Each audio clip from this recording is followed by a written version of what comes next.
Ok, permítanme.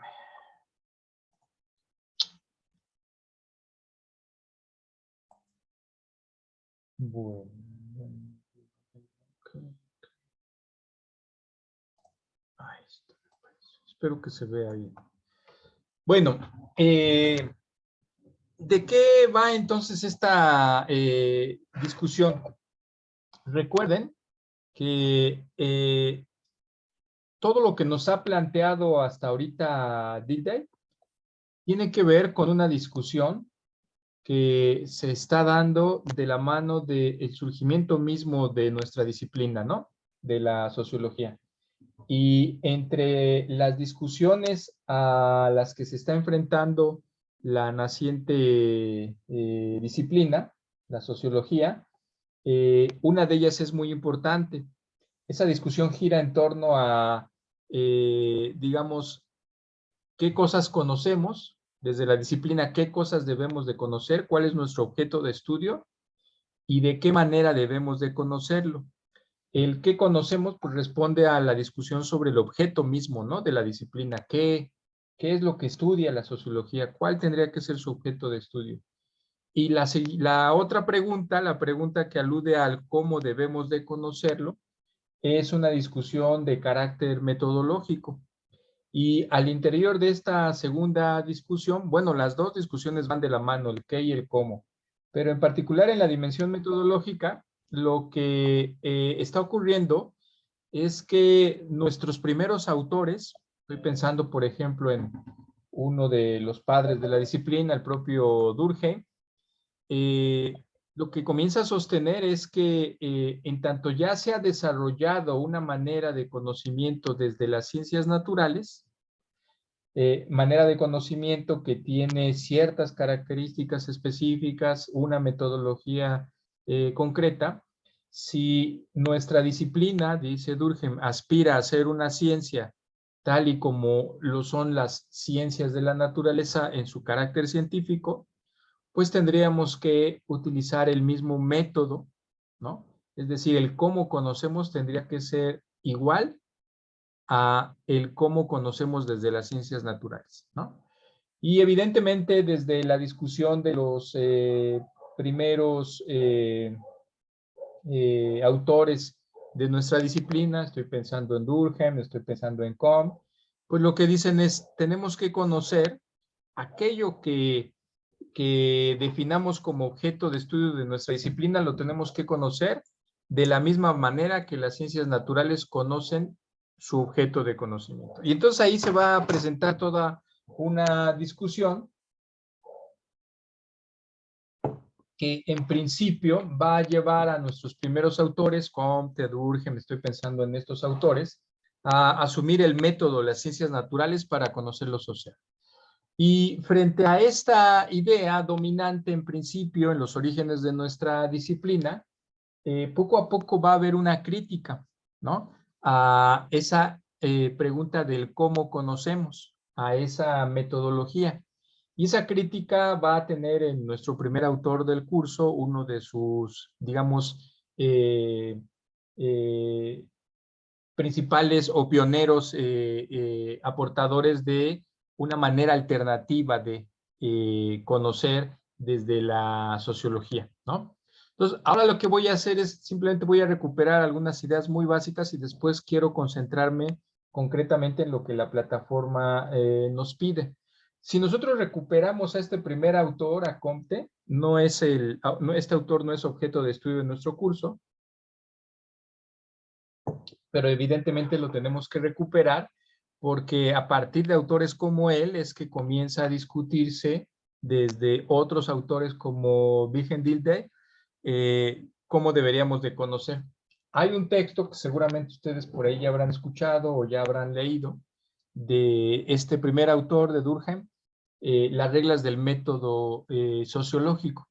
Evidentemente, si uno piensa inclusive desde el título del propio texto de la obra, en realidad uno comienza a intuir de qué va a hablar el documento, ¿no? Es decir, si existe una disciplina que comenzaremos a llamar sociología, pues esa disciplina tiene un método, ¿no?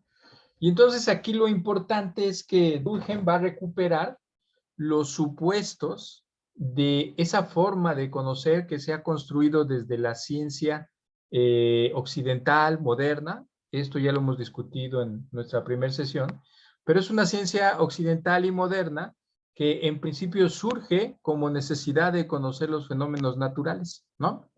Y entonces lo que dice Durkheim es, a ver, si queremos operar de la misma manera en que la ciencia natural construye conocimiento, sigamos su método, ¿no? Bueno, y en la medida en que Durkheim asume que debemos de seguir su método, él comienza a hacer una construcción conceptual y teórica que busca equiparar, ¿no? Que busca equiparar el conocimiento de lo natural frente al conocimiento de lo social a partir de un eje común, el método, ¿no? El método es decir, la ruta, el camino que una ciencia u otra, la ciencia de la naturaleza o lo que en principio llamaríamos la ciencia, las ciencias del espíritu y que en realidad terminarán siendo las ciencias sociales, el método es lo que atravesaría ambas, ¿no? Y a partir de esta idea, uno puede observar en ese texto, en las reglas del método, cómo la manera en que va construyendo conceptualmente su discusión intenta seguir, digamos, esos parámetros de la ciencia natural. Cuando, por ejemplo, Durkheim describe eh, el objeto de estudio de la sociología, él dice, bueno, la sociología estudia algo que yo llamo hechos sociales, ¿no? ¿Y qué son los hechos sociales? Dice el autor. Bueno, los hechos sociales en términos muy sintéticos son todas aquellas formas de actuar, de pensar y de sentir que le son, fíjense, exteriores al individuo. Es decir, no están en la condición individual, sino que le son exteriores. Están fuera del individuo. Y eso que está fuera del individuo tiene un poder de coerción, ¿no? Luego, entonces, eso que Durkheim va a llamar los hechos sociales, se le imponen al individuo. Y aquí ya uno comienza a identificar, digamos, similitudes con la manera en la que se concibe la construcción de conocimiento desde las ciencias de la naturaleza. Para las ciencias de la naturaleza existe un objeto, un sujeto que quiere conocer y algo llamado naturaleza que le es externo, ¿no? Es decir, la naturaleza no está dentro de los individuos, ¿no? Las ciencias naturales, la física, la química, la biología, estudian cosas que son aspectos, fenómenos que están fuera de nosotros, fuera del individuo. En esa misma lógica, pues Durkheim lo que dice es, si las ciencias de la naturaleza asumen que eso que buscan conocer está fuera del individuo, pues yo también tendría que conocer, que asumir, perdón, que eso que quiero conocer desde esta disciplina es algo que le es externo al individuo, ¿no? Y a partir de esta idea, entonces él elabora su definición de lo que es un hecho social. ¿Qué significa el hecho de que los hechos sociales estén fuera del individuo? Bueno, que no, en principio, que no dependen de él, es decir, que hay allá afuera del individuo algo que le es externo, ¿no? Y que le condiciona su actuar. Eso va a ser fundamental en la discusión que posteriormente va a establecer el positivismo con la sociología que busca interpretar eh, y comprender los fenómenos sociales. Porque fíjense, en tanto que el positivismo asume que allá afuera hay ciertos fenómenos que en el caso de Durkheim los llama hechos sociales, que son externos al individuo y que se le imponen, hay un supuesto detrás de esta idea. El individuo prácticamente no puede hacer nada porque lo que está allá afuera, el hecho social, lo determina, ¿no? En discusiones posteriores de nuestra disciplina, eso que Durkheim llama el hecho social, pues otros autores le llamarán las estructuras sociales, ¿no? Allá afuera está una estructura económica, una estructura cultural, una estructura política, que ya están determinadas, esas ya existen allá. y el individuo no tiene otro camino que incorporarse a esas estructuras. Y detrás de esta idea, pues está la idea de un individuo que casi no tiene margen de decisión. En oposición a esta idea, toda la sociología comprensiva va a sostener que eso es cierto relativamente. Y es cierto relativamente porque, recuperando un poco los primeros planteamientos de Wilhelm Dilthey, es cierto relativamente porque en el último de los casos, diría Dilthey, esas estructuras que están allá afuera, una estructura económica, cultural, política, no son sino resultado de los individuos que se relacionan con otros individuos. Esto lo vamos a ver con mayor detalle en el último de nuestros autores, en Simmel. Simmel plantea que todas las estructuras sociales, estas que enumero, en realidad son producto de que los individuos en principio se relacionan cara a cara, ¿no? Yo me relaciono de frente con otra persona, pero en esa relación, cada individuo tiene una voluntad, tiene cierto margen de libertad, tiene un conjunto de ideas, de creencias, de prejuicios, y ese conjunto de ideas, de voluntades, de creencias, influyen en la manera en que yo me relaciono con la persona de enfrente. Y la suma de esas relaciones que yo puedo tener con otros individuos y que otros individuos tienen a su vez con otros individuos, diría Simmel, lo vamos a ver cuando lleguemos a él, esa suma de relaciones terminan construyendo las estructuras sobre las que se organiza la sociedad, la estructura social, económica, cultural, la estructura jurídica. Entonces, fíjense cómo hay de entrada, hay una, digamos, distancia abismal entre una manera de concebir lo social y otra. El positivismo asume que todo lo social está allá afuera del individuo y que eso que está allá afuera, el hecho social en Durkheim, se le impone al individuo y este no tiene mayor margen de maniobra, ¿no? Frente a los hechos sociales, el individuo no tiene otra más que ceñirse a lo que ese hecho social le dicta. Fíjense, si quisiéramos pensar en ejemplos de hechos sociales, me remito nuevamente a la definición. Formas de actuar, de pensar y de sentir, que son exteriores al individuo y tienen un poder de coerción gracias al cual se imponen. ¿Cuál sería, por ejemplo, un ejemplo de un hecho social? Un ejemplo de un hecho social sería, por ejemplo, la maternidad, ¿no? La maternidad sería un hecho social en tanto que, en principio, es una forma de pensar y de sentir que está allá afuera de la mujer misma, ¿no? Y esta manera de pensar o de sentir, este conjunto de ideas en torno a la maternidad, le son impuestas a la mujer. Voy a tratar de caricaturizar el asunto, ¿no? Estas ideas que giran en torno a la maternidad, a la mujer como la que debe de ser madre, ¿no? Piensen, por ejemplo, en estos dichos populares que sintetizan mucho estas ideas de los hechos sociales, ¿no? Eh, si una mujer no es mamá, entonces no es una mujer completa. Lo pongo entre comillas, por supuesto, y trato solamente de ejemplificar, ¿no? Si una mujer no es madre, entonces no es una mujer completa. Bueno, esa idea, o detrás de esa idea, hay un hecho social que obliga a las mujeres a tener que estar pensando que tarde que temprano deben de ser mamás, ¿no? Evidentemente, por supuesto, hay otra sociología que lo que plantea es, bueno, lo que de repente ocurre es que ese hecho social se le impone a la generalidad, pero siempre hay uno que otro pillo o una que otra pilla que se revela a esa imposición, ¿no? Y entonces, frente al hecho generalizado de que la mayor parte de las mujeres terminan siendo madres, hay una pequeña minoría que dice, no, simplemente mi proyecto de vida no es la maternidad. Y aunque me vean en mi familia como la rara, aunque me digan y me fastidien cada que me ven los abuelos de que cuando les doy un nietecito o un bisnieto, en fin, yo simplemente no lo voy a hacer. Lo mismo podría ocurrir con otras formas de actuar en sociedad. Piensen, por ejemplo, bueno, la conformación de de una familia, ¿no? Aunque va de la mano del asunto de la maternidad, pero la conformación de una familia. Nos meten, ahora le doy la palabra a Teresa, nos meten en la idea, nos meten en la cabeza la idea de que familia solo hay un tipo, esa que se forma entre un hombre y una mujer.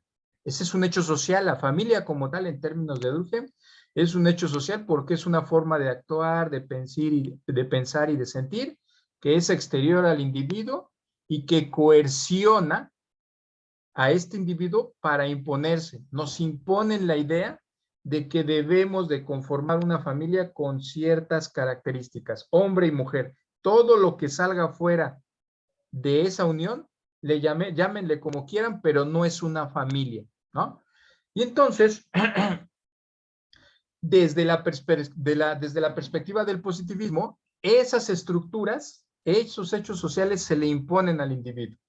En oposición a ello, la sociología comprensiva va a decir, ok, te doy por bueno que allá afuera hay ciertas estructuras que constantemente están queriendo coercionar el actuar de los individuos.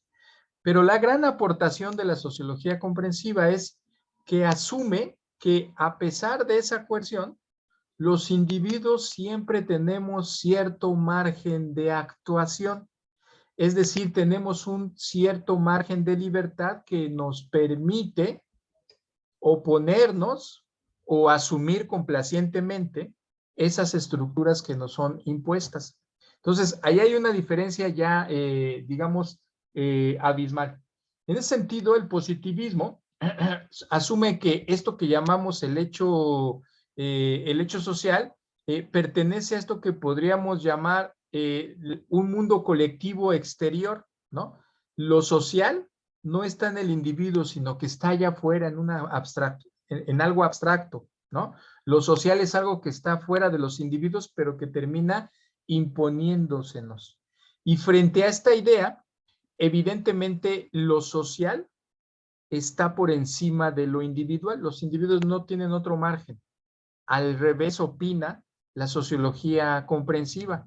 Sí existe allá afuera un conjunto de estructuras que se nos imponen, el mundo de la colectividad, pero frente a eso, el individuo tiene cierto margen de libertad. Y entonces, para la sociología comprensiva, el individuo está por encima de esas estructuras sociales, ¿no?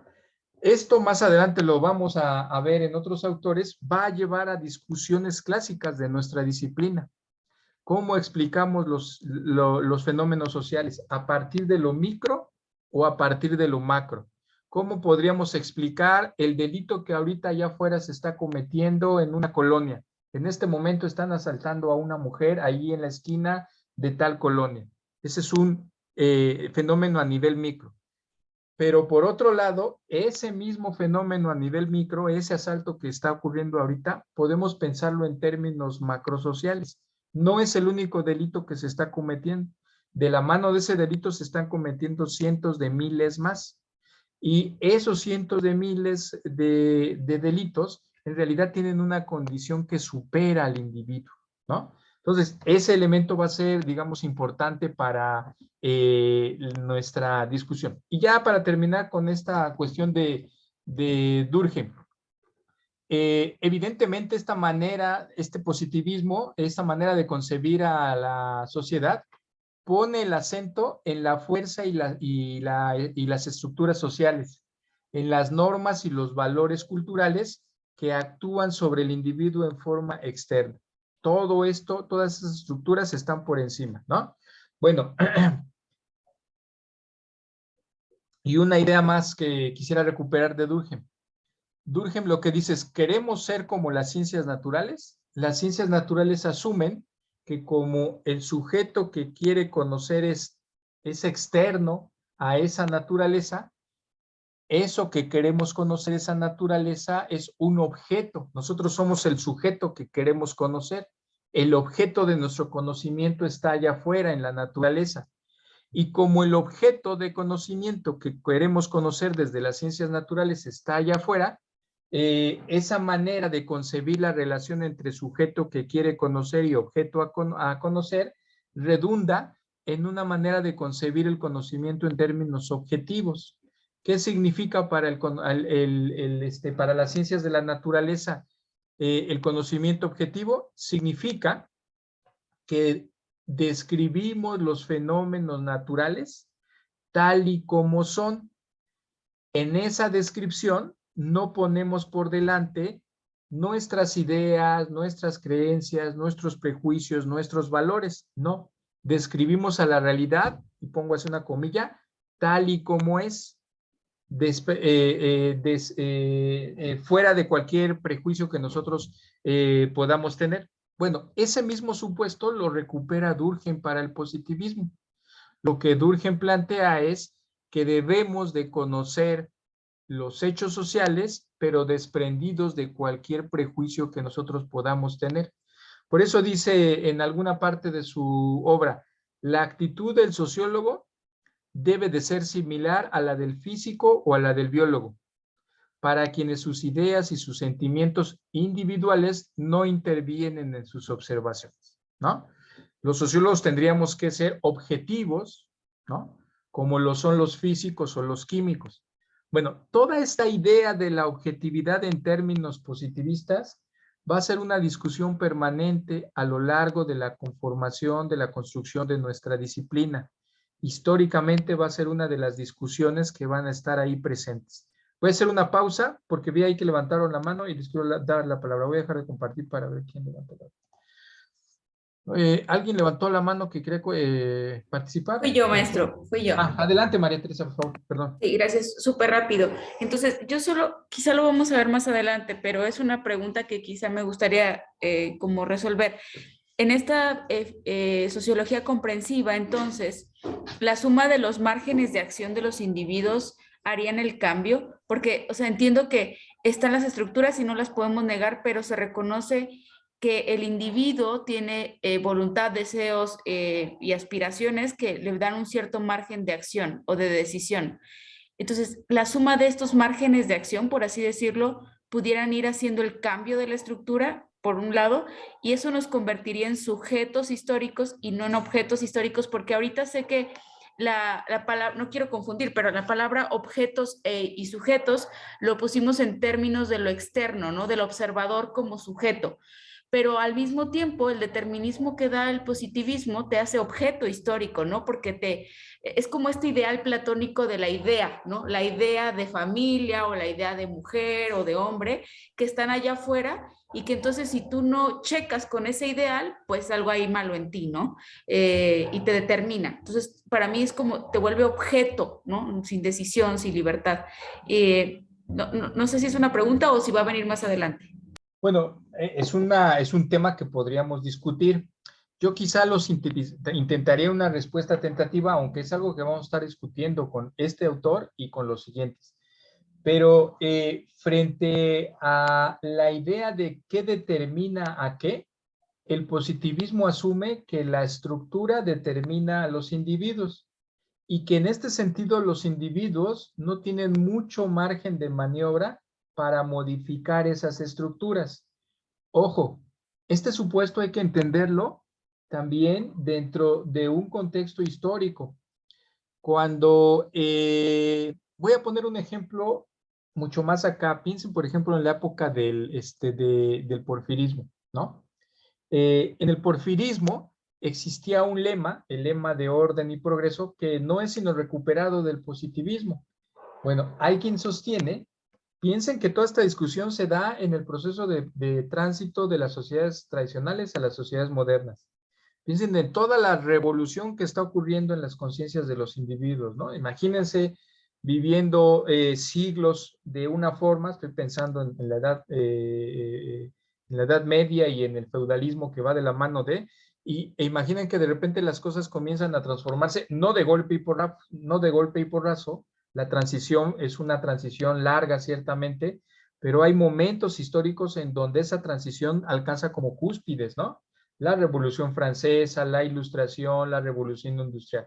Entonces, imaginen todo lo que está ocurriendo en la sociedad occidental. Bueno, hay toda una perspectiva que sostiene que en buena medida los primeros padres de nuestra disciplina, estoy pensando en los positivistas Comte y Durkheim, están argumentando la necesidad de una disciplina de lo social, una sociología que intente contrarrestar todas esas transformaciones que están ocurriendo en el proceso de cambio-tránsito.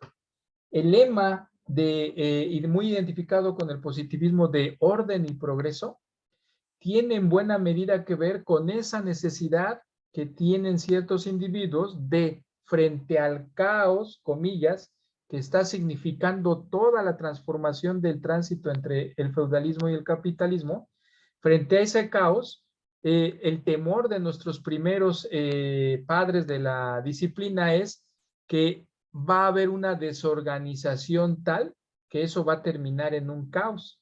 Y frente a esa organización, lo que se necesita para proteger, comillas, a la sociedad, pues es el orden que tarde que temprano nos llevará al progreso. Bueno, ¿por qué planteo eso?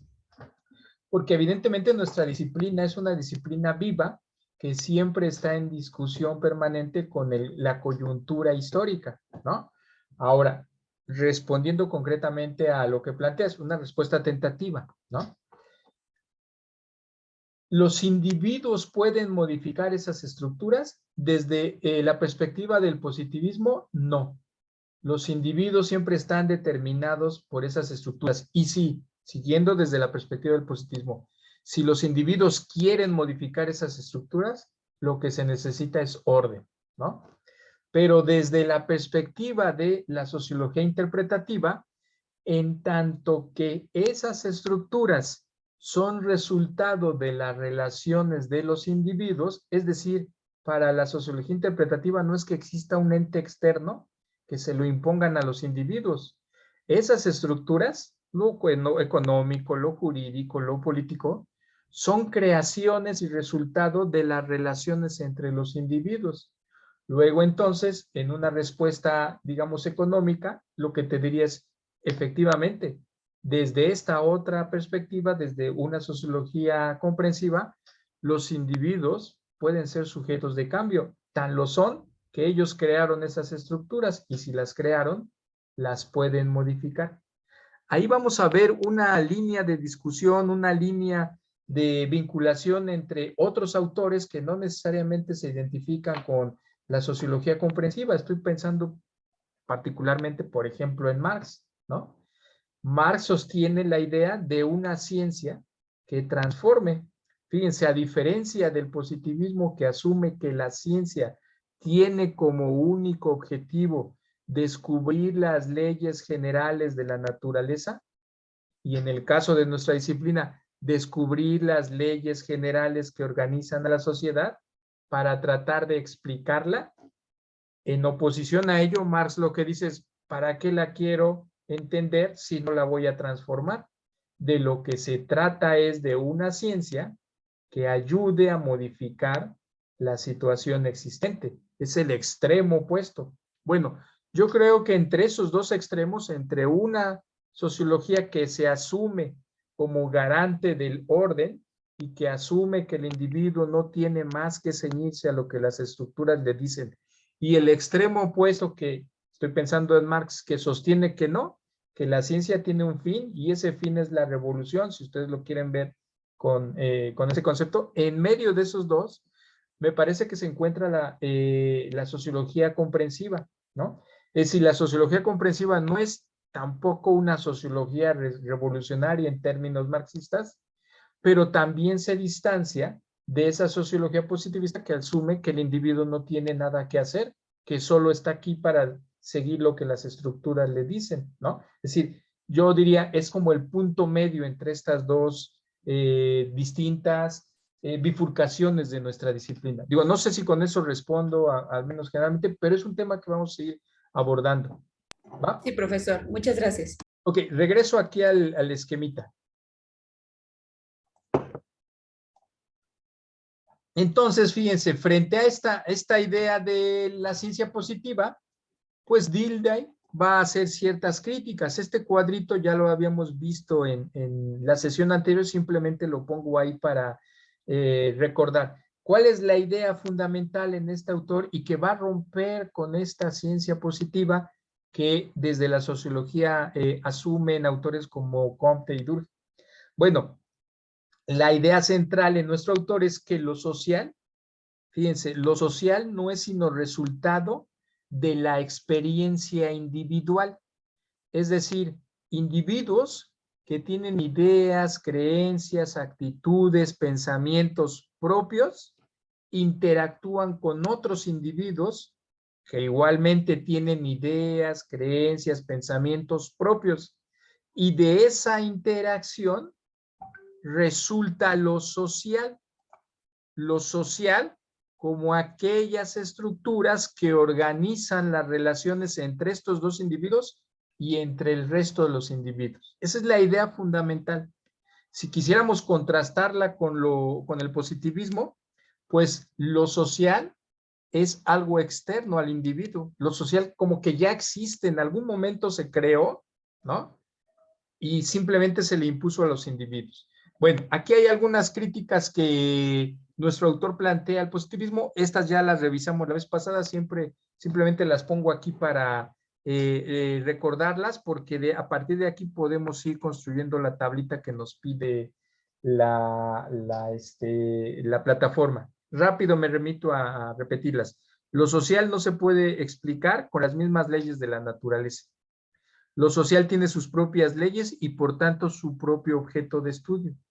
Fíjense, si para Durkheim el objeto de estudio de nuestra disciplina es el hecho social, es decir, en términos positivistas, para autores como Weber, que ya lo revisaremos, pues el hecho social no tiene sentido estudiarlo, porque el hecho social se concibe como algo externo, en tanto que la sociedad es resultado de las relaciones que entre individuos establecemos, pues tendrá que ser otro el hecho social.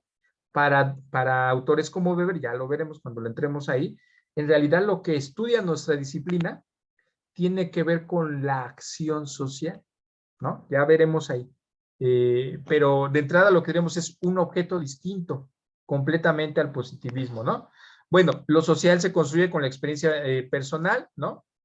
Y por supuesto, si tenemos un objeto de estudio propio y distinto al de la naturaleza, al de las ciencias de la naturaleza, pues entonces debemos de tener un método de estudio propio, ¿no? El método es el cómo conocemos.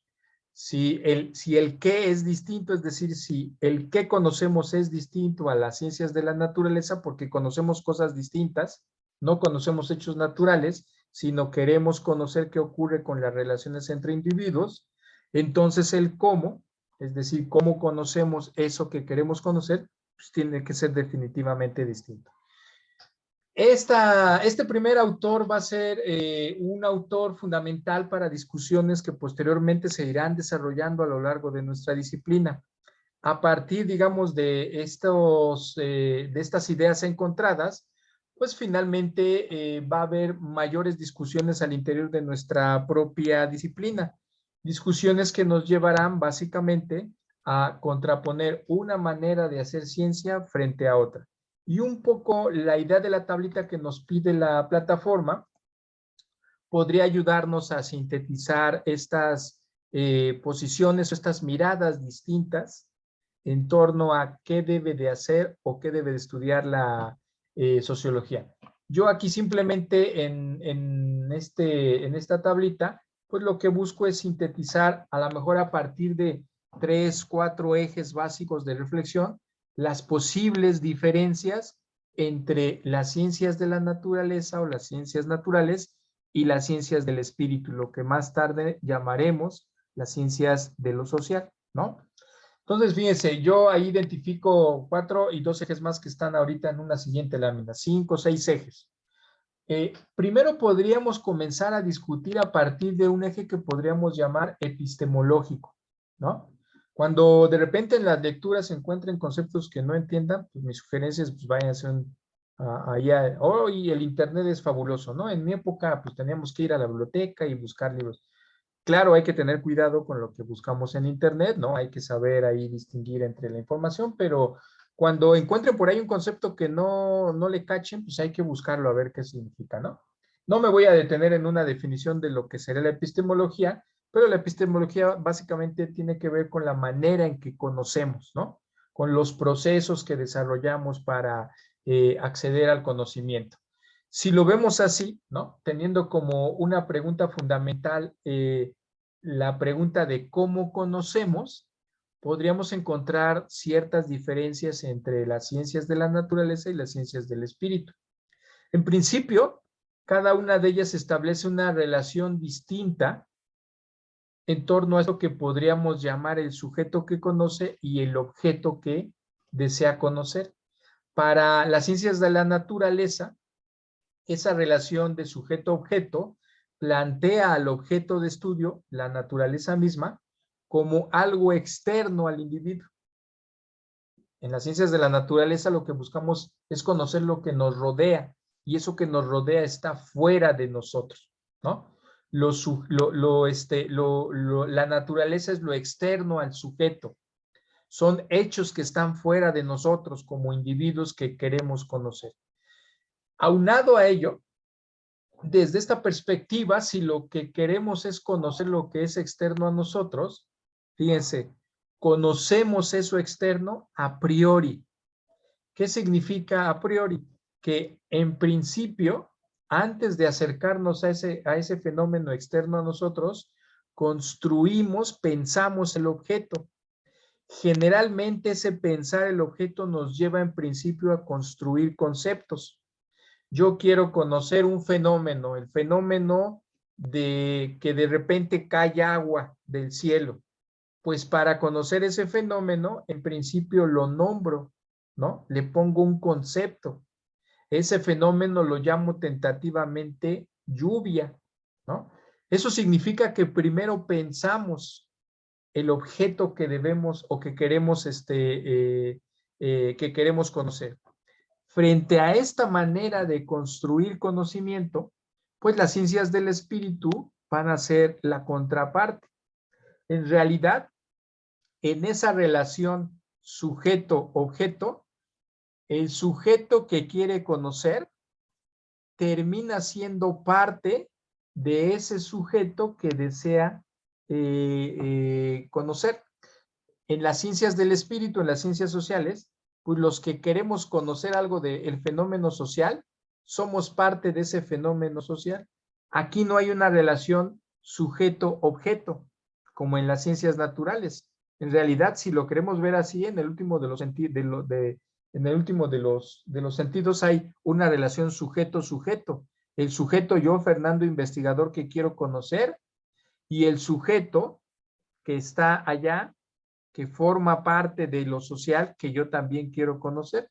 Entonces, un elemento fundamental en las ciencias del espíritu es que formamos parte de lo mismo que queremos conocer. Eso en principio. En segundo lugar, a diferencia de esa experiencia externa que implica la naturaleza, en las ciencias del espíritu, en tanto yo tengo un conjunto de ideas, de creencias, de prejuicios inclusive sobre eso que yo quiero conocer, por ejemplo, la marcha del día de ayer. Yo puedo tener un conjunto de ideas, creencias, prejuicios en torno a esa marcha. Bueno, el proceso de construcción de conocimiento que yo tengo o que yo quiero emprender sobre esa marcha del día de ayer, pues en principio está permeado por esas ideas, creencias, valores, juicios o actitudes, es decir, por la experiencia interna que yo tengo en torno a. Pero de igual forma, las chicas que marcharon ayer tienen una idea, una creencia, un conjunto de valores y actitudes en torno a la propia marcha. Eso significa que lo que ocurrió allá afuera, ahí en el Zócalo, en los diferentes zócalos del país, es resultado de lo que las chicas creen, piensan, sienten. Y ahí hay una diferencia radical en relación a las ciencias de la naturaleza. Construimos conocimiento a partir de la experiencia interna del propio individuo, desde las ciencias del espíritu. Eso significa, fíjense, que todo lo que conocemos no es otra cosa sino hechos, no hechos sociales en el sentido de Durkheim. Todo lo que conocemos son hechos que construimos en la interacción entre individuos. Lo que yo quiera conocer de esa marcha va a estar determinado por la relación que yo tenga con el fenómeno mismo, ¿no? Voy a tratar de poner un ejemplo muy burdo. Imaginen ustedes que, bueno, esta ocasión fue la marcha de las chicas, pero hay otras marchas, no sé, está la marcha de la comunidad LGBT. Bueno, si yo ahora mismo les dijera, a ver, la siguiente tarea para la próxima clase es, todo el mundo va a ir a observar la marcha LGBT y me va a traer un reporte. Si yo pongo, si pusiéramos así a 3 personas distintas, un sociólogo, un economista y un arquitecto, y les encargamos la misma tarea, cuando regresen y nos platiquen de la marcha, ellos nos van a platicar todo lo que vieron y lo que observaron, pero a partir de los lentes que su disciplina les da. Eso significa que el economista va a poner el acento en algo en específico de la marcha, el antropólogo en una cosa seguramente muy distinta y nada que ver con lo que nos platique el arquitecto o el urbanista. Pero hagan de lado a esos científicos. Si nosotros mismos fuéramos a esa marcha, ¿no? Lo que observe una persona de esa marcha que tiene un conjunto de prejuicios en torno a los homosexuales, pues va a determinar la manera en que describa esa marcha. Y eso que describa va a ser radicalmente distinto a lo que nos pueda describir una compañera que es activista del movimiento LGBT y que también la mandamos a observar. ¿Qué significa eso? Pues que en principio lo que queremos conocer está determinado por las propias subjetividades. Por supuesto que este es un gran problema al que se enfrenta la sociología desde una perspectiva comprensiva, porque como siempre tenemos como referente la idea de la objetividad, vamos a verlo, a comenzar a verlo con Weber. Weber se preocupa de cómo, qué hacer para que nuestras subjetividades no terminen por determinar, se oye horrible esa cacofonía, pero no terminen determinando la manera en que yo explico la marcha LGBT. Hay mecanismos, ¿no? Uno de esos mecanismos, ya lo veremos, será la construcción de tipos ideales. No me quiero meter ahorita con Weber, pero me parece que esta parte es importante que la tengamos presente. Al final de cuentas, nuestras disciplinas, las ciencias del espíritu, la sociología, pues en nuestro caso particular, estudia cosas que tienen que ver con nosotros mismos, ¿no? Entonces eso va a ser en principio un elemento en términos epistemológicos radicalmente distinto, ¿no? Por eso es que, y la última observación ahí, a diferencia de las ciencias de la naturaleza, nosotros conocemos a partir de la experiencia, es decir, a posteriori, ¿no? Las ciencias de la naturaleza dicen, nosotros conocemos a priori porque antes de acercarnos al objeto, lo pensamos y comenzamos a buscar explicaciones aquí en términos abstractos. Pero las ciencias del espíritu lo que dicen es, no es cierto eso. Nosotros comenzamos a conocer, pero a partir de una experiencia que ya tenemos. Cuando yo les estoy diciendo que vamos a mandar a que observen la misma marcha una persona homofóbica y un miembro de la comunidad LGBT que es activista, lo que les estoy diciendo es que estas dos personas ya tienen una experiencia previa. Y cuando digo experiencia, no estoy diciendo que tengan una experiencia en ir a las marchas. Lo que estoy diciendo es ya tienen un conocimiento previo, pero también tienen un conjunto de ideas, de creencias, de actitudes, de valores en torno a la comunidad LGBT. Y a partir de esa experiencia es que van a conocer, a acercarse a conocer ese fenómeno concreto, ¿no? Entonces, ahí hay una diferencia fundamental. Otro eje que podría ayudarnos a ir construyendo diferencias entre una ciencia y otra podría ser la pregunta básica de qué es lo que podemos conocer. Esta pregunta podría llevarnos a la idea del objeto de estudio. En las ciencias de la naturaleza, como en las ciencias sociales, las dos asumen que la realidad natural o la realidad social, pues es algo muy complejo. Y en la medida en que se ha asumido que en nuestro caso lo social es algo muy complejo, pues hemos decidido que una sola ciencia no puede conocer esa gran complejidad llamada lo social. Por eso es que existen economistas, antropólogos, psicólogos sociales, demógrafos, ¿no? Cada una de esas disciplinas lo que hacen es asumir que de esa gran realidad social que es compleja, deciden estudiar algo en particular. A eso nos referimos con el objeto de estudio. En el caso concreto de la distinción entre las ciencias de la naturaleza y las ciencias del espíritu, pues frente a la pregunta de qué podemos conocer, en principio las ciencias naturales lo que dicen, algo obvio, podemos conocer la naturaleza, ¿no? Desde las ciencias naturales. Pero cuando el positivismo de Comte o de Durkheim asumen ese postulado, ese postulado asumiría, siguiendo los cánones de la ciencia natural, que solo podemos conocer la realidad que le es externa al individuo. Ojo ahí, cuando aquí pongo que conocemos la naturaleza, estoy refiriéndome exclusivamente a las ciencias de la naturaleza. Pero cuando aludo al positivismo como ese elemento que busca recuperar el método de las ciencias de la naturaleza para estudiar lo social, ese positivismo asume que lo único que podemos conocer es algo que llamaríamos la realidad externa al individuo, el hecho social. Recuerden la definición de hecho social de Durkheim, ¿no? Por eso es que en su obra de las reglas, Durkheim dice, hay que tratar a los hechos sociales como cosas. La naturaleza, regresando a la idea de las ciencias naturales, la naturaleza en tanto que es externa a los individuos, son objetos, son cosas, ¿no? Y entonces el positivismo durkheimiano intenta replicar ese supuesto y acomodarlo a las ciencias de lo social.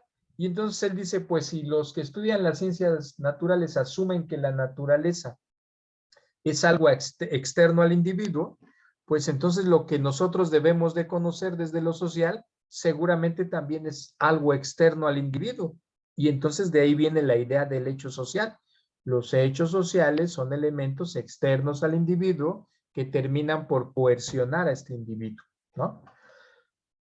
En el caso de las ciencias de la naturaleza, fíjense, el canon de esta ciencia, perdón, le pegué aquí al micro, perdón. En el caso de las ciencias de la naturaleza hay una idea muy concreta y muy clara. La ciencia moderna, estoy pensando en la ciencia que surge en el tránsito de las sociedades tradicionales a las sociedades modernas, asume, fíjense, que podemos conocer las leyes generales de la naturaleza, pero al final las podemos conocer para controlar esa naturaleza, ¿no?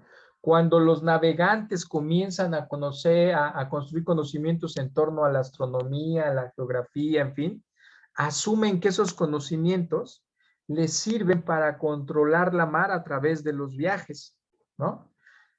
En principio, la ciencia natural busca conocer las leyes de la naturaleza, pero para controlarla. A partir de ahí va a comenzar a generarse esta idea del progreso. Controlamos la naturaleza para aprovechar lo mejor de ella en beneficio de la humanidad, ¿no? El supuesto progreso. Bueno, cuando esta idea la identificamos con el positivismo, ya desde las ciencias de lo social, ahí hay un pequeño matiz. El positivismo lo que dice es, solo podemos conocer la realidad de lo social, pero no podemos cambiarla. Y otra vez, recuerden que esa ciencia positiva surge en un contexto donde hay una serie de transformaciones sociales, una serie de revoluciones. Y esta ciencia asume que se debe de parar ese caos, ¿no? Solo entonces debemos de conocer lo que está pasando, pero no tendríamos que cambiar esa realidad de lo social. Ahora, en oposición a esta idea, desde las ciencias del espíritu, evidentemente en principio, lo que conocemos es algo que tentativamente podríamos llamar lo social. Pero eso social es todavía muy abstracto, es muy amplio. En realidad, las ciencias del espíritu lo que sostienen es que lo que buscamos conocer es la interacción que se da entre los individuos. Buscamos conocer las relaciones que individuos establecen con otros individuos. Y a partir de esta idea de que estudiamos individuos que establecen relaciones con otros individuos, hay un elemento fundamental. Fíjense, acá la realidad natural no la podemos cambiar, ¿no? Pero de este lado, ese individuo que establece relaciones con otros individuos es, como diría nuestro autor, que hemos estado revisando, Wilhelm Dilthey, es un individuo histórico y social. ¿Qué significa eso? Pues que los individuos no son los mismos a lo largo del tiempo. Platicábamos el ejemplo, les ponía un ejemplo ahí muy burdo, ¿no? Cuando hablábamos de nuestro autor. No es lo mismo ser joven hoy que ser joven en la época de mi abuelita, ¿no? Los individuos cambian, no son los mismos siempre. Acuérdense toda la crítica a el historicismo que hace nuestro autor Dilthey. Es lo que dices, pues es que esos autores asumen que los individuos son los mismos a lo largo de toda la historia de la humanidad, ¿no? Acuérdense del espíritu absoluto. Y este autor, nuestro autor Dilthey, lo que dice es, no, espérense, los individuos no son los mismos a lo largo de toda la historia, van transformándose, no son los mismos, se van modificando. En este sentido, los individuos son una realidad histórica y social, es decir, que van cambiando con el tiempo y van modificándose, ¿no? Entonces, frente a la pregunta de qué estudiamos, estudiamos relaciones entre individuos, estudiamos la manera en que estos individuos interactúan, pero también estudiamos sujetos que van cambiando y transformándose dependiendo de cada sociedad y de cada momento histórico. Y hay otra vez, ahí hay una diferencia abismal con el positivismo. El positivismo asume que todos los individuos siempre han sido los mismos históricamente y que solo hay que encontrar las leyes generales que expliquen a estos individuos. Ahí hay una diferencia radical. Otro eje que podríamos utilizar para hacer distinciones, el concepto o la idea misma de ciencia, de conocimiento científico. Quizá hay una pregunta que podría guiar esta diferenciación, sería la pregunta que yo les pongo ahí en la pantalla. ¿Qué tipo de conocimiento podemos producir? ¿No? ¿Qué conocimiento producen las ciencias naturales y qué conocimiento producen las ciencias del espíritu? ¿No? Frente a esta idea de que solo podemos conocer la naturaleza, pues las ciencias del espíritu lo que dirán es, podemos conocer lo social, ¿no? Fíjense, Durkheim todavía está pensando, si voy a utilizar el método de las ciencias naturales, ese método lo voy a aplicar para conocer lo social. Y entonces ahí sí hay una ruptura del positivismo. El positivismo sí dice, sí, conocemos algo distinto de la naturaleza. Claro, lo conocemos con el método de la propia ciencia natural, pero conocemos algo distinto, ¿no? En el caso de las ciencias del espíritu, el cambio va a ser radical. Sí, evidentemente podemos conocer lo social. Inclusive es posible conocer esas leyes de lo social. Pero más allá de que nos interesa conocer las leyes de lo social, fíjense, el positivismo sostiene eso, ¿eh? Es posible conocer las leyes del funcionamiento de lo social. En Wilhelm Dilthey comienza apenas un esbozo de distanciamiento con el positivismo. pero todavía Dilde va a sostener, es posible que podamos conocer las leyes de lo social, pero sobre todo, más allá de las leyes de lo social, lo que conocemos o lo que queremos conocer son los fenómenos particulares de eso que llamamos lo social.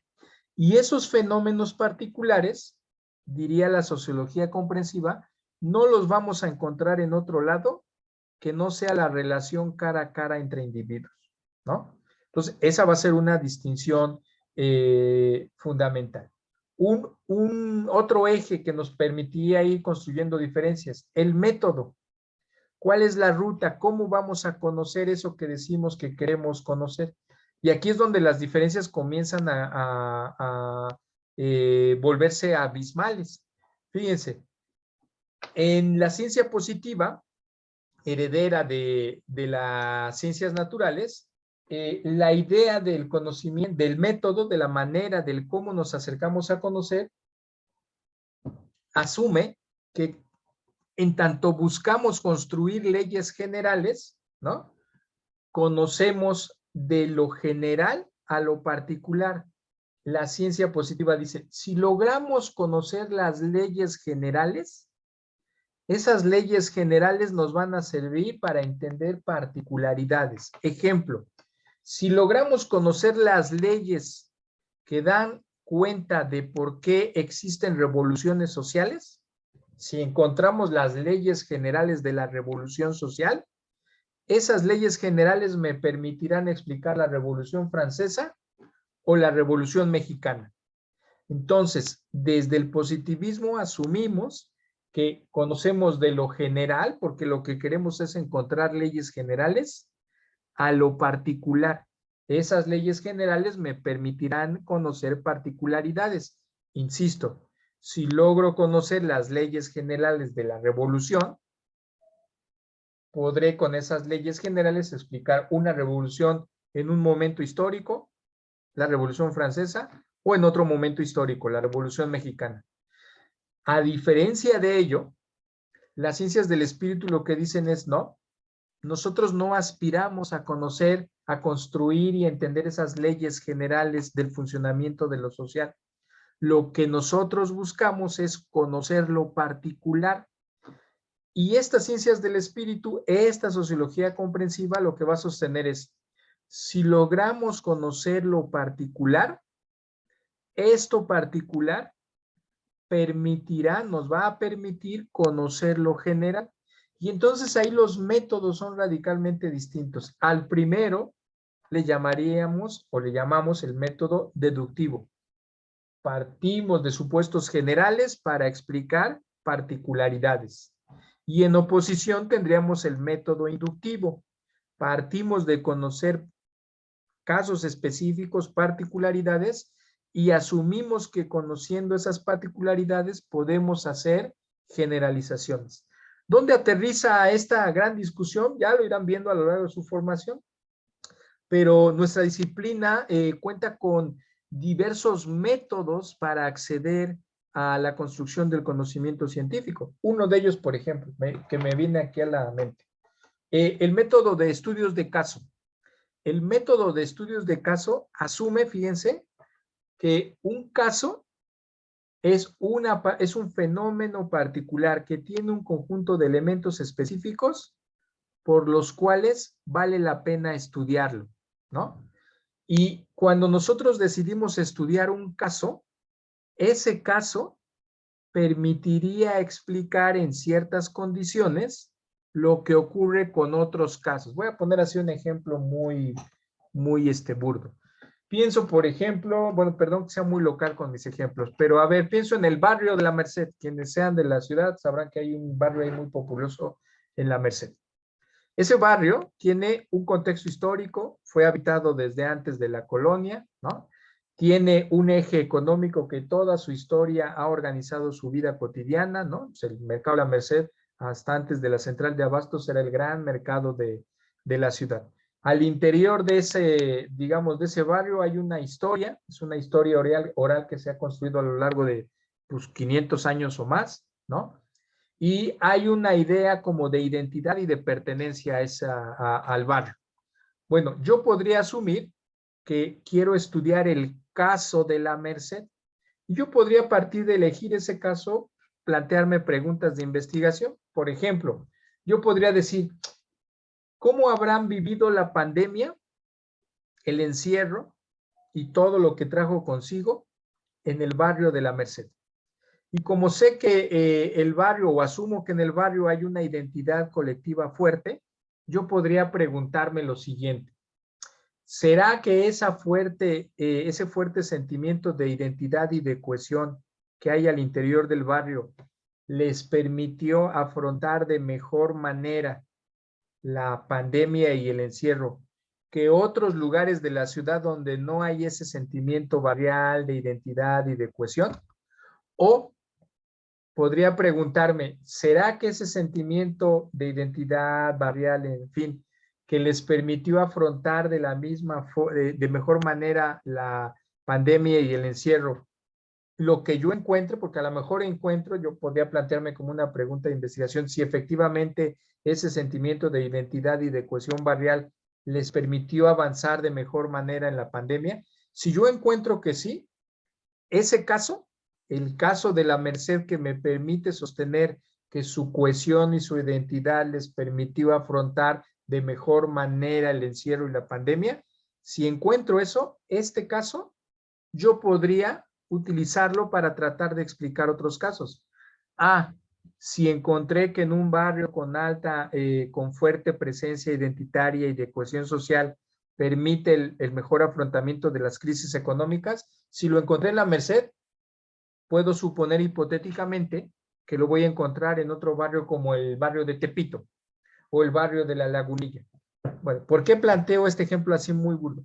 Porque esta forma de conocimiento, la que se construye desde la sociología comprensiva, lo que busca es conocer las particularidades, busca conocer la especificidad de los fenómenos. Y esta especificidad asume y aspira que en otro momento puede servir para hacer generalizaciones. Si en la Merced encontré esto, luego entonces en todos los barrios similares a la Merced encontraré lo mismo, ¿no? Y ahí entonces los métodos son contrapuestos. Insisto, el positivismo asume que lo que nos interesa es encontrar leyes generales. Ya teniéndolas, con esas leyes explicaremos particularidades. Lo que más adelante comenzaremos a llamar como sociología comprensiva, lo que dice es, no, lo que me interesa es la particularidad. Y con esa particularidad aspiro a construir explicaciones generalizadas. Los métodos ahí son radicalmente distintos. Ese sería un elemento, pero habría otros elementos, ¿no? La observación, por ejemplo. En el método positivista, esto que llamamos el método hipotético deductivo, ¿no? Lo que asume es, primero observamos fenómenos. Yo quiero conocer el fenómeno de la marcha del 8M, ¿no? Primero observamos ese fenómeno. A partir de que lo observamos, me planteo hipótesis o posibles respuestas a ciertas preguntas que me hago. ¿Por qué de 3 años para acá se ha triplicado el contingente? Esa es una pregunta que yo me hago a partir de que observo, ¿no? Frente a esa pregunta me planteo una posible hipótesis. El discurso distorsionado de la presidencia ha exacerbado el movimiento. Es una hipótesis, una respuesta tentativa. Si esa es mi hipótesis, lo que yo necesito es comprobar lo que estoy diciendo. Si yo estoy diciendo que ese discurso, no sé cómo llamarlo, es solo un ejemplo, pero si digo que ese discurso presidencial en contra del movimiento ha exacerbado a las propias participantes del movimiento y eso las ha llevado a participar cada vez más, yo tengo que ir a comprobar. Entonces voy con las chicas e indago, les saco información que me permita comprobar mi hipótesis. Yo quiero saber qué piensan ellas del discurso presidencial y quiero saber si eso que dicen del discurso presidencial las ha llevado a llenar cada año más la plaza pública. Lo que hago es comprobar tratar de recolectar información que me permita comprobar mi hipótesis. A este esquema, que estoy sintetizándolo de manera muy caricaturizada, el positivismo le llama el método hipotético deductivo, ¿no? Frente a ese método hipotético deductivo, en realidad, las ciencias del espíritu evidentemente parten de una observación radicalmente distinta. Acá observamos hechos generales. De este lado, en las ciencias del espíritu, lo que buscamos es observar hechos particulares, ¿no? Esa observación de hechos particulares me va a llevar a una ruta distinta. En el método positivista, en el método hipotético deductivo, lo que yo busco son explicaciones causales. La causa de la gran manifestación de ayer es el discurso agresivo, violento del presidente. Yo establezco una relación causal. Causa-efecto, problema, causa-efecto, ¿no? En el método en el método comprensivo no buscamos establecer relaciones causales. Digamos, en la ciencia, en la sociología interpretativa, lo que buscamos es comprender. Dejo la palabra, digamos, en términos todavía muy generales, la palabra comprensión. Ya habíamos visto una definición muy básica de comprensión. Me regreso rápido a la última laminita que les puse la vez pasada, ¿no? Comprender es la acción que lleva a cabo el espíritu cuando interpreta sus propias creaciones. Por eso es el conocimiento propio de las ciencias del espíritu, cuando interpreta. Entonces, cuando yo aquí lo que digo es que a diferencia del método de la ciencia positiva que busca explicar, busca dar cuenta de fenómenos a partir de explicaciones causales, problema, causa, ¿no? En las ciencias del espíritu lo que buscamos es comprender, es decir, entender los motivos, las razones del actuar de los individuos. Y ahí hay otra vez una diferencia abismal, porque cuando desde la sociología interpretativa lo que buscamos es entender los motivos, las razones, los pensamientos de los individuos, lo que hacemos es buscar en los propios individuos la información que me permita comprender los fenómenos. De este lado, desde las ciencias naturales y luego adoptadas por el positivismo, lo que buscamos es explicaciones causales, es decir, explicaciones generalizantes. Eso lo vamos a volver a ver, no me detengo mucho en eso, lo vamos a volver a ver con mayor detalle con Weber, pero esto es importante que lo vayamos ya, digamos, identificando. Entonces, acá de este lado en el positivismo, desde las ciencias naturales, lo que vamos a tener es explicaciones causales. Causa-efecto. Buscamos un nexo causal. Del otro lado, en las ciencias del espíritu, lo que vamos a buscar es construir comprensión. Es decir, buscamos comprender el significado y el sentido que nos permita interpretar el actuar de los individuos. Yo quiero comprender los motivos de las chicas que estuvieron ayer en la marcha. Y para ello pregunto a las chicas. Las chicas son la fuente fundamental de mi información. Esto más adelante lo vamos a ver y solo lo voy a cerrar en la siguiente lámina. Va a distinguir dos métodos que siempre han estado presentes en nuestra disciplina.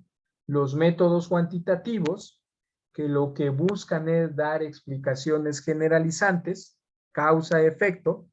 El elemento fundamental o uno de los elementos fundamentales de este enfoque cuantitativo tiene que ver con que tratamos de hacer generalizaciones a partir, por ejemplo, de elementos estadísticos. Cuando yo les digo, a ver, aquí en mi barrio voy a hacer una investigación con jóvenes, pero hay 1,500 jóvenes. Y lo que yo no puedo es, pues, ni entrevistar a 1,500 jóvenes, ni levantarles un cuestionario. Entonces, hago una muestra estadísticamente representativa. De los 1,500 jóvenes que hay en mi barrio, voy a levantar una muestra estadística. Para eso hay todo un procedimiento, hay que echarle pluma y hay que echarle números, y resulta que la muestra estadística son 100 cuestionarios. Bueno, cuando yo aplico esos 100 cuestionarios, lo que resulte de esos 100 cuestionarios, yo puedo sostener que lo generalizo a los 1,500 jóvenes. La información que esos 100 cuestionarios me arrojen, en tanto que es una muestra estadísticamente representativa, esto significa que esas respuestas de esos 100 jóvenes representan las respuestas que podrían haberme dado los otros 1,400 jóvenes que no entrevisté. Eso significa que a partir de esa información estadística yo generalizo la explicación. Aquí encontré con estos 100 cuestionarios el resultado 1, 2 y 3. Bueno, ese resultado 1, 2 y 3 lo generalizo a los otros 1,500. A diferencia de eso, de este lado, digamos, el enfoque cualitativo, no está preocupado por hacer explicaciones generalizantes. El enfoque cualitativo no quiere terminar afirmando que esos 100 cuestionarios pueden representar las respuestas de 1,500 chicos. Eso no le interesa. Al método cualitativo lo que le interesa es la particularidad, lo que los individuos me están diciendo. Y en ese sentido, pues, por ejemplo, la manera en que construimos muestras en un método y en otro es radicalmente distinta. No me voy a meter en eso, no es el tema, pero lo que quiero es que lo vayan identificando. O sea, quiero que le vayan encontrando el sentido de discutir esto. Esto tiene un sentido porque después aterriza en sus clases de metodología. Las muestras cualitativas son muestras que nada tienen que ver con las muestras estadísticas. Yo podría decirles, yo voy a trabajar aquí en mi mismo barrio y sigo sosteniendo que hay 1,500 jóvenes, pero como a mí lo que me interesa es la dimensión cualitativa, pues a lo mejor basta con que yo entreviste a 6 chavos, ¿no? 6 jóvenes del barrio, y lo que me arrojen esos 6 jóvenes, evidentemente va a ser representativo en principio de esos 6 jóvenes. Otra discusión será si lo que me dicen esos 6 jóvenes lo puedo generalizar a los 1,494 otros jóvenes del barrio. Entonces es una discusión que ahí va a estar presente. Pero todo eso, que cuando lo vean en sus clases de metodología, pues tiene un sustento, ¿no? Todo esto que estamos planteando es el origen de una bifurcación en términos de cómo hacer ciencia desde nuestra propia disciplina. Termino hasta aquí esta parte digamos, de la distinción entre lo cuantitativo y lo cualitativo. Durante mucho tiempo hubo un predominio, digamos, de la ciencia, digamos, positivista, y hubo un fuerte cuestionamiento a esta idea de las investigaciones cualitativas. El principal argumento era que esas investigaciones cualitativas, en tanto buscaban información individual, era literalmente imposible que sus hallazgos pudieran generalizarse, ¿no? Entonces, la gran crítica desde el positivismo era, pues es que lo que haces no es ciencia, porque al entrevistar a 3 o 4 chicos de tu colonia, no puedes generalizar lo que te dicen esos 3 o 4 chicos y decir que eso es lo que piensan el resto de los chicos del barrio. Hubo una discusión tremenda, ha habido una discusión tremenda. Ahora esa discusión me parece que ha sido salvada. Y la conclusión de esa discusión, conclusión que esto lo planteo yo desde mi perspectiva, podríamos sostener que la conclusión de esa discusión es que ni un método ni otro, ni el método cuantitativo ni el método cualitativo es mejor uno que otro, que cada uno construye conocimientos particulares y que lo mejor es tratar de combinar ambos métodos. Eso significa que para conocer mejor el fenómeno que me interesa de los jóvenes en este barrio, yo podría utilizar un cuestionario y aplicárselo a una muestra estadísticamente representativa, pero además de ese cuestionario, yo podría complementar la información que el cuestionario me da con una serie de entrevistas individuales a un grupo de personas, un grupo de jóvenes. Entonces, entre mayor información tenga por los dos lados, la explicación del fenómeno será mejor. Entonces, yo digo, a reserva que esto seguramente lo verán, ¿no? Esta discusión la estarán viendo en otras de sus clases, pero yo lo que diría es esa, digamos, discusión que hubo durante, sobre todo a principios de este siglo y finales del siglo pasado, no, estoy mal, sobre todo a lo largo del siglo pasado, ¿no? Todos los, de los años 2000 para atrás y principios del anterior siglo, ¿no? Es una discusión que ya ha sido, creo yo, superada, pero es importante que tengamos presentes los orígenes de esa discusión, de esa disputa entre el método cuantitativo y el método cualitativo. El origen de esa disputa está en todo esto que estamos aquí planteando. Voy cerrando rápido esta laminita. Evidentemente, desde las ciencias naturales, este tipo de conocimiento que busca dar explicaciones causales, en realidad parte de hipótesis, ¿no? Que necesitamos verificar. Yo lo que afirmo desde el método hipotético deductivo, todo lo que yo afirmo lo tengo que comprobar, lo tengo que contrastar allá afuera con la realidad. A diferencia de ello, en los estudios cualitativos que tienen que ver con toda la sociología interpretativa, yo no necesito partir de hipótesis, ¿no? Yo dejo abierta la posibilidad de lo que me diga el sujeto. Bueno, en el caso de, digamos, de las ciencias naturales, evidentemente lo que busca esta manera de construir conocimiento es construir algo que podríamos llamar juicios de hecho. La ciencia positiva aspira a describir la realidad tal como es. Eso sería un juicio de hecho, ¿no? El asunto de la marcha te lo puedo describir así, así y así. Te describo solamente hechos.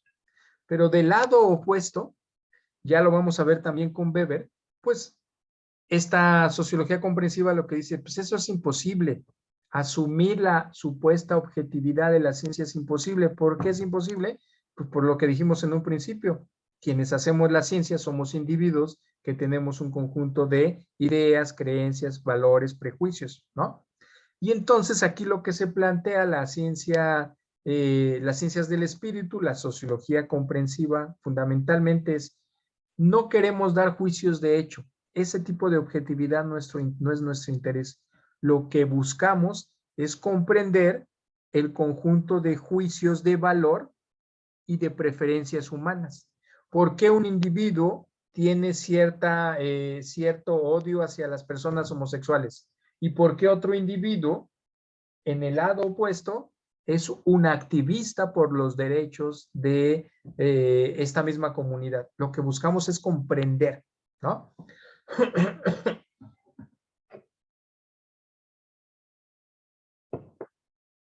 En la ciencia positiva, ¿no? Hay esta especie como de determinismo. Basta con que encuentres las causas para explicar completamente el fenómeno, ¿no?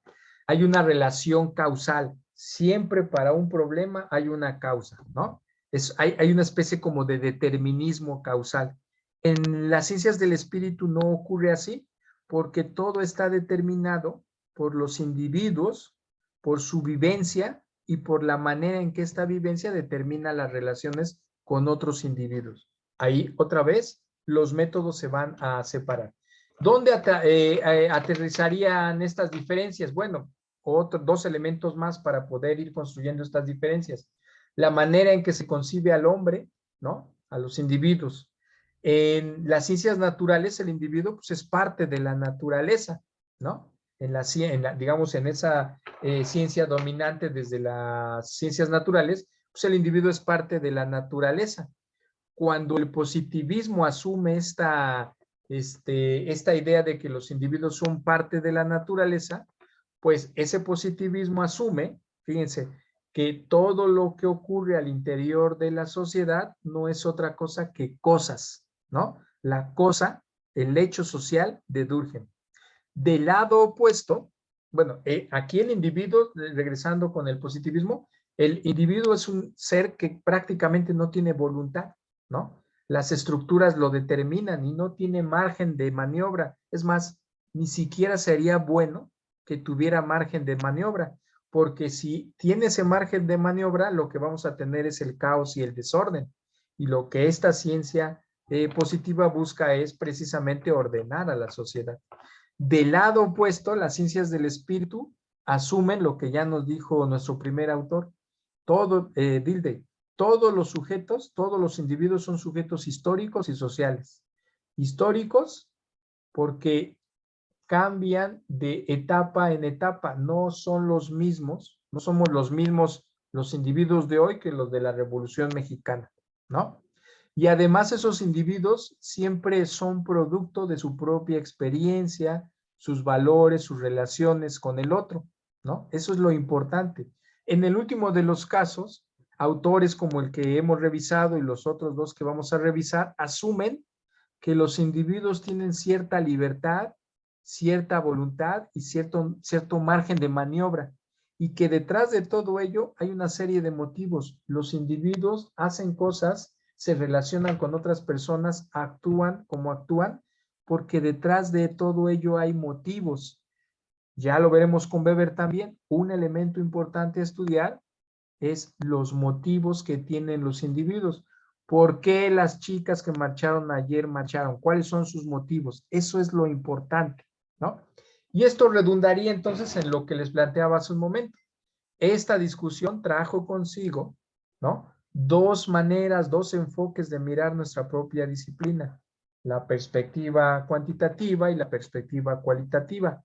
Cada una de estas perspectivas pues va a aterrizar inclusive en términos metodológicos con técnicas e instrumentos específicos. Desde entonces, todos los estudios cuantitativos van a asumir que lo que necesitamos es utilizar ciertas técnicas que nos permitan cuantificar. Necesitamos el dato, la cifra, la estadística, el número, ¿no? Y entonces, por ejemplo, para este método cuantitativo, pues, por ejemplo, una técnica que podría ser la encuesta, pues aterriza en instrumentos concretos como puede ser el cuestionario.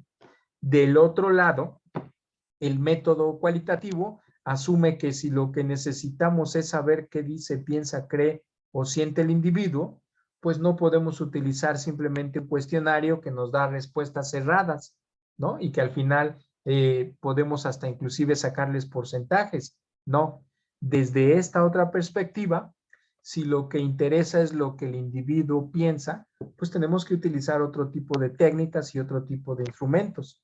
Y entonces para los métodos cualitativos, pues vamos a utilizar, pues sí, la observación, pero estará la entrevista, el método biográfico, ¿no? Es decir, rascarle en la biografía del individuo, y dentro de las entrevistas, pues habrá entrevistas a profundidad, las historias de vida, en fin. Todo esto va a aterrizar en, digamos, en la gran discusión metodológica de nuestra disciplina. Entonces, ya para concluir, yo lo que plantearía es que ustedes pueden elaborar esa tablita que les plantea ahí la actividad, la segunda actividad para nuestro autor, pues a lo mejor identificando algunos de estos elementos que yo les planteo. Evidentemente, son solo algunas ideas. Ustedes podrían complementarlas, más, ni siquiera estoy sugiriendo que deban de hacer la misma tabla, solo les planteo algunas ideas en términos muy generales. Yo hasta aquí lo dejaría. Ahora lo que les propongo es, pues si tienen alguna observación, alguna idea, alguna duda, no sé, lo dejaría hasta aquí, y esto yo se los voy a, estas laminitas ya están ahí en nuestra carpeta por si las quieren recuperar. La actividad concreta, la plataforma les dice, elabora una tabla comparativa entre las ciencias de la naturaleza y las ciencias del espíritu. Yo creo que con estos elementos tienen insumos suficientes, podríamos incluir algunos otros más. Lo dejaría hasta aquí. Me gustaría saber, sobre todo me gustaría saber si con esto que les planteo, ¿creen ustedes que tendrían insumos suficientes para elaborar la actividad? Eso es lo que a mí me interesa fundamentalmente. Pero, en fin, abro ahí el micrófono para quien quiera comentarlo.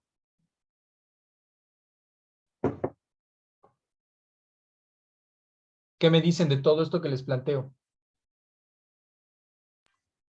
Todo muy claro, dice María Teresa, todo muy claro. Ok, gracias, María. ¿Alguien más? Sobre todo me interesa esto que les pregunto. ¿Creen que tenemos insumos suficientes para armar nuestra actividad? Pues yo en primera instancia diría que sí, Ok, pero igualmente ahorita pues es bastante información pues para procesar. Habrá que ver la sesión nuevamente y estar revisando notas, pero para mí yo creo que sí es suficiente. ¿sí? Y es Ok, un poquito. Rubén. Ok, gracias. ¿Cómo la ven los demás? Alejandra, ¿cómo la ves? Rafael dice, sí, profe, hay elementos muy buenos. Ok, ok, Rafael, gracias. Caín, Alejandra, ¿cómo la ven? Miriam.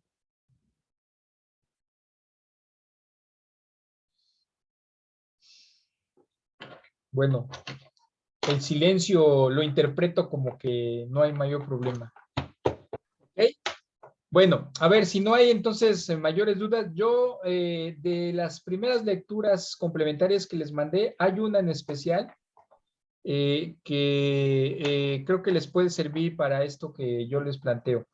No me acuerdo cómo se llama la autora, pero el texto es un articulito que se llama Las ciencias de la naturaleza y las ciencias del espíritu. Si revisan ese texto, ahí me parece que hace un ejercicio similar, va como contraponiendo posiciones e ideas, ¿no? Ese texto me parecería fundamental. Les voy a mandar ahorita otro texto también de nuestro autor, bueno, un texto de varios autores que escriben sobre Wilhelm Dilthey y hay un capítulo ahí que también trabaja las diferencias específicas entre las ciencias de la naturaleza y las ciencias del espíritu. Yo creo que con esos dos materiales y con esto que les proporciono, pues estaríamos en condiciones de sacar esta segunda actividad. De igual manera, a ver, dice Miriam que sí, que todo está bien. Alejandra dice, siento que si tenemos la información para eso, sí tienen, ok. De acuerdo, suficiente. Bueno, entonces entiendo que no tendríamos mayor problema. ¿Cuál es la chamba? De aquí a antes de que nos volvamos a ver, tenemos ese periodo, tenemos prácticamente 15 días. En esos 15 días, mi sugerencia es elaboren la actividad, pero yo el día de mañana les voy a estar mandando, como vamos a empezar ya con nuestro segundo autor, que es Weber, evidentemente, pues ya comiencen a leer las lecturas que vienen en la plataforma. Yo entre mañana y pasado, no pasa del viernes, les mando algunas lecturas complementarias para este autor eh, y les voy a indicar cuáles son específicamente para la primera actividad de Weber y la segunda, para que las vayan revisando. Y pues dense un tiempo, a ver, yo les propondría trabajen durante una semana esta segunda actividad y durante una semana y luego en la otra semana que todavía no nos vamos a ver, pues échenle una lectura a los materiales de la plataforma y los complementarios y en 15 días nos vemos aquí para revisar la primera actividad de Weber, ¿no? Entonces, pues yo lo armaría así. Si dice, profe, yo no he subido mi tarea, no hay problema. Recuerden que no hay fechas límite para subir. Lo ideal es que después de que nos veamos, pues tenemos 15 días para adelantarle a la actividad. Yo creo que 15 días es suficiente, ¿no? Mi sugerencia, David, es no te atrases porque si quieres al final subirlas todas, pues se te va a complicar el semestre, ¿no? Porque hay no solo esta clase, supongo hay otras. Entonces trata de ponerte al corriente, no hay fechas límite, ahora sí que súbela a tus tiempos, solo es una sugerencia, pues trata de ponerte al corriente para que no te agarren las carreras al final, ¿no? Ok, bueno, veo en todos los comentarios la idea general de que creo que hay insumo suficiente. Entonces, de mi parte, pues yo lo dejaría hasta aquí. Si no hay mayor comentario, denme chance. Entre mañana y el viernes les subo materiales complementarios para el siguiente autor. Y en el grupo de Facebook, ya cambiando fuera del tema de la clase, yo les había dicho que yo les voy a ir como sugiriendo, regalando ahí algunas lecturas, regalando es un decir, sugiriendo, y les voy a pasar los materiales de otras lecturas que nada, pero en verdad nada tienen que ver con estos autores que estamos revisando, pero que sí tienen que ver con nuestra disciplina, con la sociología.